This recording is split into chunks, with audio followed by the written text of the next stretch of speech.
shall come over the whole earth, an intense darkness lasting 3 days and 3 nights. Nothing can be seen, and the air will be laden with pestilence, which will claim mainly, but not only, the enemies of religion.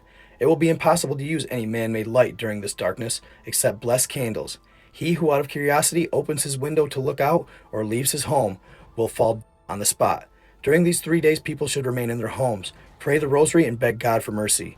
All the enemies of the church, whether known or unknown, will perish over the whole earth during that universal darkness, with the exception of a few whom God soon will convert. The air shall be infected by demons who will appear under all sorts of hideous forms. Does the upcoming solar eclipse fall on the same day in history as one of the 10 plagues of Egypt? Could that mean impending doom for mankind? Or could it mean a fresh start? Maybe it means nothing. NASA just announced that they're running a project named after a serpent deity that's going to fire several rockets at the eclipse. Previously, the eclipse was already drawing attention online, and this just adds fuel to the fire. Not only are states deploying their National Guards on a large scale on the day of the eclipse, but they're also telling people to prepare to get enough food and water for up to 3 days if needed. So as you can imagine, this has the online community buzzing.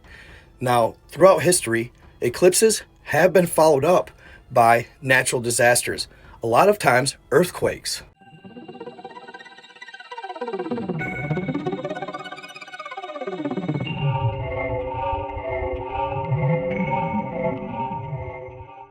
And it doesn't stop there. People also believe that the eclipse represents something biblical. This is because the eclipse actually passes through 7 cities with the same name.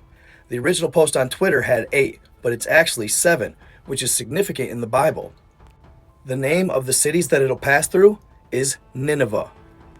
Those that don't know, the town of Nineveh has to do with the story about the prophet Jonah.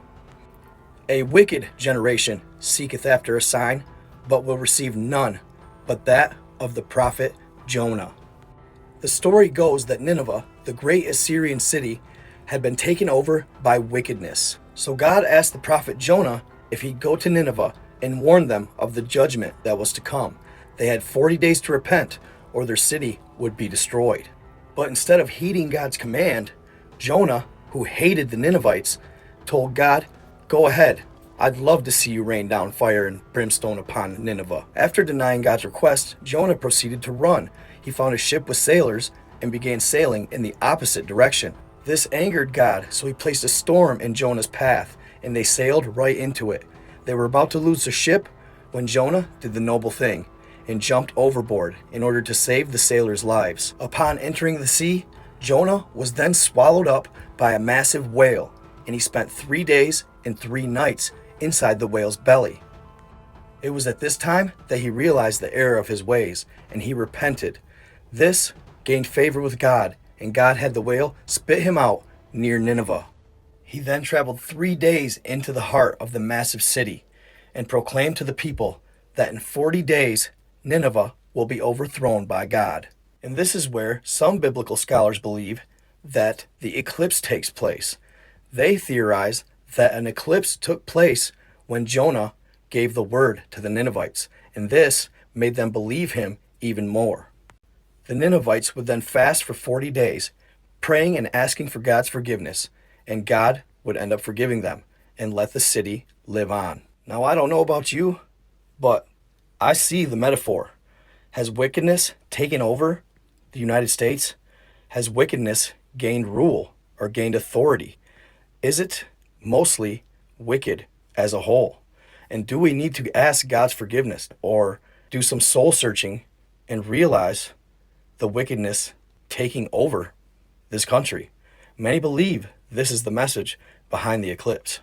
Only time will tell, and let's hope the result isn't natural disasters, because those seem to correlate with eclipses.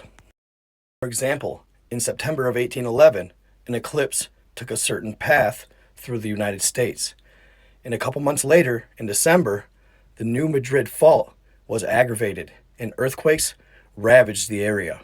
These earthquakes would cause massive devastation and run all the way through the end of January. In July 1963, the solar eclipse took this path and went through Anchorage, Alaska.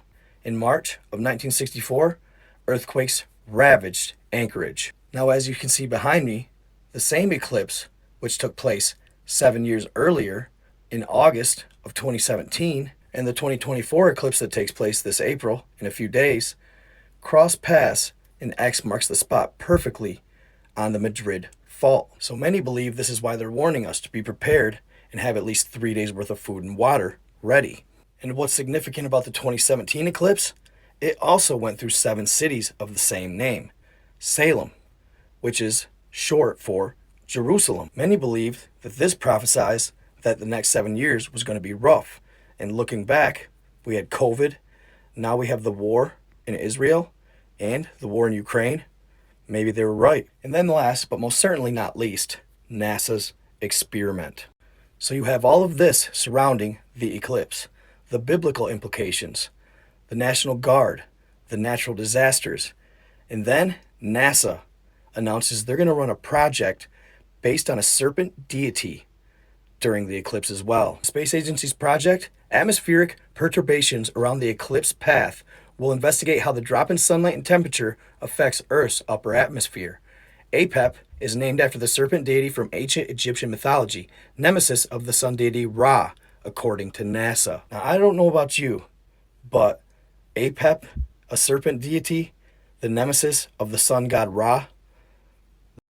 NASA's suborbital rockets won't launch into totality. Instead, they'll go from Wallops Flight Facility in Wallops Island, Virginia, from where 81% of the sun will be blocked by the moon. That moment will happen at 1533 EST, though the eclipse will take part between 1406 and 1633. However, this won't be the first simultaneous measurements taken from different locations in a very special layer of the Earth's atmosphere during a solar eclipse. On Saturday, October 14th at 10 a.m. and 10:35 and 11:10 a.m., the same 3 rockets were launched into the moon's shadow during another partial solar eclipse. They launched from White Sands Missile Range, New Mexico, where a 90% partial solar eclipse took place, reaching altitudes of 216, 219, and 218 miles. All 3 scientific payloads were successfully recovered to be reflown from Wallops facility from the second part of the APEP experiment. Just as from New Mexico, the rockets will launch before, during, and after the peak of the eclipse.